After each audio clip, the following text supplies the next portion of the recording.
Halo guys, welcome to my YouTube channel.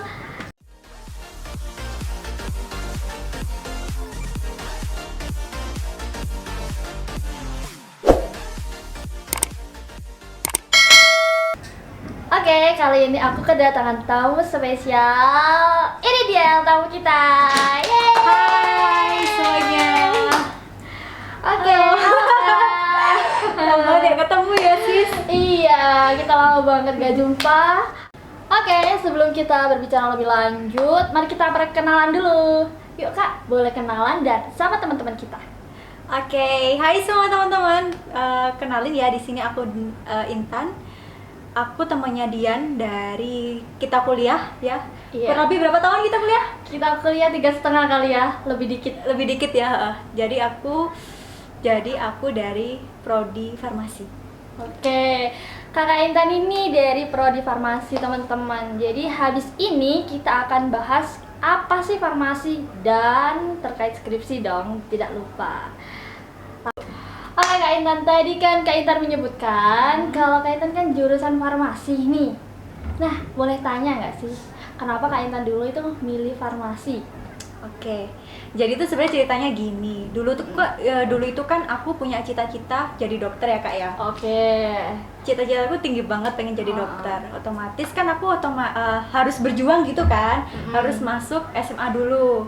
Baru aku bisa jadi dokter kan. Ibaratnya kayak gitu. Oke. Nah, pas itu kebetulan aku tuh udah mencoba untuk masuk ke dunia persekolahan SMA. Aku udah daftar kemana-mana, cuman belum rezekiku kan. Akhirnya aku nggak lolos.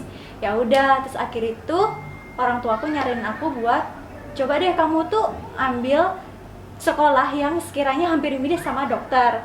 Ya udah kan, akhirnya aku ketemu sama salah satu temanku yang dimana dia juga sekolah di farmasi. Akhirnya aku gitu. ikut deh gitu. Dan setelah aku masuk ke dunia farmasi, waktu aku sekolah SMK itu aku ngerasa oh ternyata farmasi itu asik ya, farmasi itu luas, banyak hal yang bisa kita pelajarin.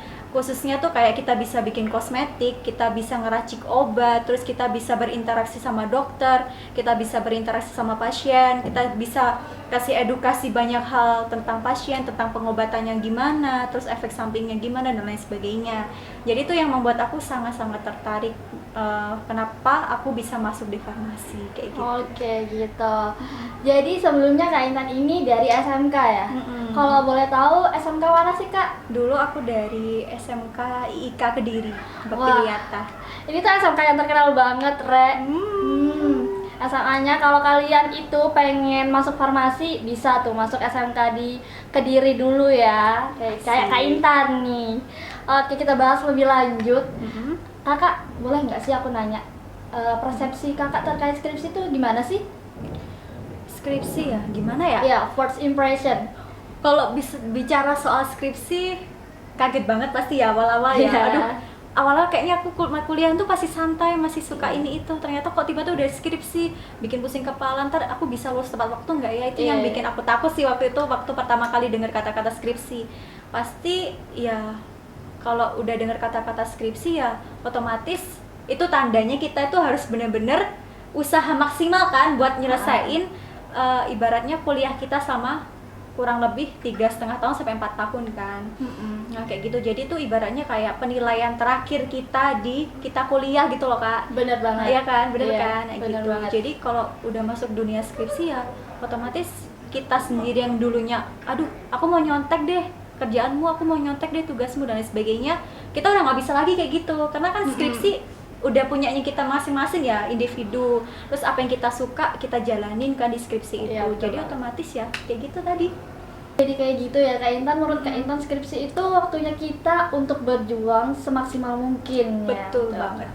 Baik, sebelumnya kalau misalnya boleh tahu nih ya, biasanya kan kalau mau skripsi itu ada peminatan nih. Kalau boleh tahu dulu Kak Intan peminatannya di bagian apa ya? Kalau aku dulu skripsi, aku ambil di teknologi. Teknologi itu kan macam-macam ya kak. Ada yang buat tablet, ada yang buat kosmetik, Iya. ada yang bikin krim kayak gitu, lipstick juga kayak gitu. Kalau aku dulu ambil yang teknologi tabletasi gitu. Menyenangkan banget ya Banget kayaknya. banget, itu tuh bener-bener buat aku wah keren banget sih farmasi, benar-benar keren banget gitu. Terus perjalanan Kak Intan selama mengerjain skripsi ini kayak gimana? Ada suka dukanya itu kayak gimana? Boleh diceritain nggak? Boleh di-share ke teman-teman kita gitu, yang misalnya nih yang farmasi nih, biar nggak takut gitu loh. Kalau dibilang suka duka pasti ada ya. Semua orang tuh pasti ngerasain suka dukanya farmasi, suka dukanya skripsi, ya kan? Kalau aku dulu suka dukaku tuh ya banyak dukanya sih Kak. Soalnya apa ya? Kan bayangin kita tuh awal-awal kan udah lancar aja nih, aja. Terus kemudian ada kendala yang waktu itu apa namanya? Si corona itu. Berarti kan Kak Intan ini skripsinya waktu corona ya? Iya, jadi sempat ke pending dan sebelum corona itu kan aku juga kepotong sama aku KKN dulu kan. Jadi otomatis ya banyak waktu yang seharusnya aku kerjain buat skripsi ternyata kepotong buat KKN, terus kepotong nggak bisa praktikum karena lagi pandemi. Jadi menurut aku tuh bener-bener banyak banget halangannya, sampai akhirnya aku waktu itu sempat nyerah sama teman-temanku, bisa nggak ya gini sekiranya tuh kita bisa lulus tepat waktu nggak ya. Ternyata ya setelah kita jalanin kita bisa gitu Kak. Wow, impresif banget ya nih Kak. Oke, kalau boleh tahu nih, ada nggak sih tips and trick tersendiri waktu Kakak ngerjain skripsi ini? Tips and trick ya, ya kalau menurut aku ya, kalau aku pribadi tipsnya yang penting teman-teman tuh serius aja dan yakin pasti bisa. Kalau misalkan teman-teman nggak yakin, otomatis nanti teman-teman ibaratnya itu bakal terpressure ya. Aku tuh nggak yakin bisa nggak ya, jadi itu akan menghambat teman-teman buat usaha gitu. Jadi kalau menurut aku ya usaha aja dulu semaksimal mungkin. Kalau capek ya istirahat sebentar. Nanti kalau misalkan udah nggak capek ya udah lanjutin lagi skripsinya gitu semaksimal mungkin. Terus juga banyakin relasi ya, mungkin kalau menurut aku banyakin relasi dalam arti kalian tanya-tanya ke kakak tingkat kalian kayak gitu tentang gimana sih Kak skripsinya yang kayak gini, gimana sih Kak nanti biar aku tuh bisa lulusnya tuh tepat waktu, biar aku tuh bisa ngerjainnya tuh lancar kayak gitu. Itu yang mungkin tips dari aku sih buat ngejalanin itu. Yang penting juga harus ikhlas dan sabar. Itu pasti. Dulu Kak Intan kalau boleh tahu ambil metode skripsi apa nih, kalau misalnya nih ada metode kuanti dan kuali nih. Kak Intan dulu ambil apa? Kuanti? Kalau aku sih lebih ke penelitian gitu. Jadi eksperimen ya? Eksperimen gitu. Eksperimen. Oke Kak Intan. Dulu Kak Intan dapat dosen yang gimana nih? Boleh diceritain nggak? Terus waktu bimbingan itu kayak gimana nih? Ada sukanya atau banyak dukanya? Jadi gini, dulu itu kan aku ambil tablet ya Kak ya. Kalau di prodiku di farmasi itu yang dosen yang benar-benar ibaratnya fokus buat nanganin tabletasi ini cuman ada 1 sampai mungkin nggak sampai 5 orang ya Kak ya. Jadi otomatis waktu itu yang pegang tablet dari beberapa kelompok tuh cuman ada 1 dosen utama, yaitu dari Surabaya waktu itu kebetulan dosenku, dan beliau tuh udah tua. Jadi otomatis kan ya gitu Kak, pasti banyak dukanya juga, banyak sedihnya juga, banyak ya macam-macam deh pokoknya. Pernah nggak sih Kakak ini bimbingan ke Surabaya gitu menemui dosennya? Kan tadi dosennya dari Surabaya ya kan? Biasanya ada banyak tuh dari mahasiswa itu sampai mendatangi di rumahnya dosen untuk bimbingan, demi bimbingan gitu loh Kak. Ya pasti pernah lah Kak. Oh my god. Iya, kalau dulu sebenarnya kalau sebelum pandemi harusnya kita nggak perlu ke rumah dosen ya. Maksudnya kan kita bisa cukup datang ke kampus buat bimbingan. Sebenarnya kayak gitu. Cuman karena pandemi ya otomatis kan dosen kita nggak didatengin ke kampus kan. Ya udah, berarti kan kita ibaratnya harus menjemput bola gitu. Jadi kita yang harus ngedatengin dosen buat minta bimbingan, minta nasihat, minta apapun itu yang bisa ibaratnya tuh bisa ngebimbing kita dari belakang gitu. Jadi ya udah tiap minggu itu paling enggak aku dulu itu 2-3 kali ke Surabaya. Oh my god, teman-teman, inilah perjuangan Kak Intan loh. Dia itu rela sampai ke Surabaya. Kalian cuma nunggu di depan kantornya aja nggak mau. Apalagi sekarang bimbingan online, masa nggak mau chat terus. Kak Intan aja rela tuh datangin ke rumahnya. Ya, gitu, ya nggak Kak? Iya, jadi kan otomatis teman-teman kalau misalkan sekarang ada di posisi sedang mengerjakan skripsi, kalau teman-teman hanya menunggu aja, teman-teman nggak akan selesai.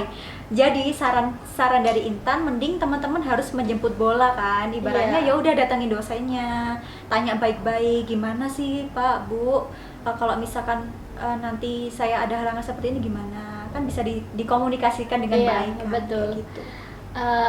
Sejahat-jahatnya atau nggak ada sih dosen sebenarnya jahat itu. Mungkin sibuk kali ya.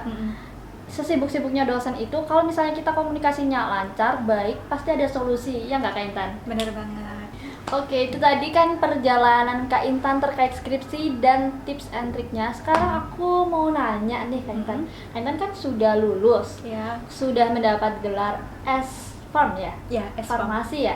Oke. Doain Terus- dong Kak, abis ini aku apoteker, doain ya. Oke, amin. Kita doain ya teman-teman buat Kita Kak doanya ya Intan. semuanya. Oke, Kak Intan. Terus sekarang nih kegiatannya apa? Kalau sekarang setelah aku lulus ya aku bekerja Kak.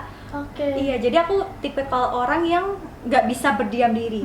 Ibaratnya kan ya boleh lah mungkin istirahat sebentar, tapi kan nggak boleh lama-lama kan. Sambil aku nunggu pembukaan apoteker, ya udah aku kerja aja, kerja, cari kesibukan, cari pengalaman. Kan mumpung kita masih muda juga, jadi Benar banget. kita tuh harus banyakin relasi, banyakin pengalaman. Nah nantinya tuh bakal ngejadiin kita jadi orang yang tambah dewasa lagi. Betul banget. Banyak pengalaman, banyak kenal sama orang. Bahkan kita bisa untung ya kalau misalkan kita kenal sama orang kan, otomatis ya kalau kita mau kerja, Ya, betul. minta tolong ke orang itu kan bisa aja kayak gitu. Iya, betul Bang. Ini sekarang Kak Intan lagi kerja di mana nih kalau boleh tahu? Kalau aku sekarang lagi kerja di apotek sih, posisiku jadi AA, asisten apoteker. Berarti sesuai dengan jurusan ya? Iya, alhamdulillahnya sesuai Kak. Iya, alhamdulillah banget nih Kak Intan, sebuah keberuntungan dan berkah dari Tuhan Amin. kali ya. Heeh. Biasanya kan banyak orang nih ya yang udah lulus, mungkin lulus S1, entah itu S1 Ya. semua jurusan, Hah? itu tuh kerjanya itu nggak melulu tentang itu gitu, nggak melulu tentang jurusannya. Dan ini Kak Intan kayak kebetulan banget, rezeki Alhamdulillah. banget. Alhamdulillah, ya Allah. Biasanya kalau misalnya kita kerja di apotek itu kebanyakan ya dicari kan yang udah profesi, ya kan? Ini Kak Intan kayak wow, impressive. Ya, Kayak gitu. alhamdulillah sih. Nggak tahu sih ya. Alhamdulillah aja. Aku tuh banyak bersyukurnya sih Kak. Sebenarnya kan waktu itu juga cerita dari teman-temanku, mereka juga setelah lulus, sebenarnya mereka barengan lulus sama aku. Terus ada juga teman-temanku yang setelah lulus kita tuh lulus barengan, terus mereka lamar kerja di mana-mana, mereka nggak dapat gitu loh. Tapi entah kenapa, alhamdulillahnya kena ke aku, yang aku sekali daftar itu langsung dapat panggilan interview dan alhamdulillah langsung lolos kayak gitu. Oke, mungkin ini berkah dari Tuhan juga. Sekarang Kak Intan Iya. belum profesi, tapi ada jalan lain. Iya, alhamdulillah. Dan mungkin kalau menurut aku juga nggak cuman sebuah kebetulan aja sih Kak ya, karena mungkin kan kalau misalkan kita kerja otomatis kan atasan kita atau HRD kita kan pasti tanya ya, punya pengalaman apa kayak gitu. Nah makanya itu yang Intan tadi bilang, banyakin pengalaman, banyakin relasi. Maka dari itu kalau misalkan teman banyak relasi, banyak pengalaman kan dapat mempermudah teman-teman buat masuk ke dunia kerja. Oke, Nah itu benar. salah satunya kayak gitu. Benar banget. Boleh nggak next time kita bahas terkait pengalaman mungkin, atau nggak gitu terkait organisasi? Setuju nggak teman-teman? Boleh, menarik nih kayaknya ya Kak ya. Ini kan Seru banget. kayak apa ya, nanti di dunia kerja itu pasti dibutuhin ya nggak Kak Intan? banget Kak, Pasti banget. HRD itu menanyakan apa sih pengalaman kamu, betul nggak Kak Intan? Banget, Nah, betul. Ini buat kalian teman-teman yang mau kita bahas lebih lanjut terkait pengalaman ataupun organisasi, jangan lupa Subscribe ya di Iya. channelnya. YouTube aku Herdian Nur Hidayani. Asik. Sekian sesi kali ini. Next time kita akan bahas lebih lanjut terkait tema berikutnya. See you. Bye.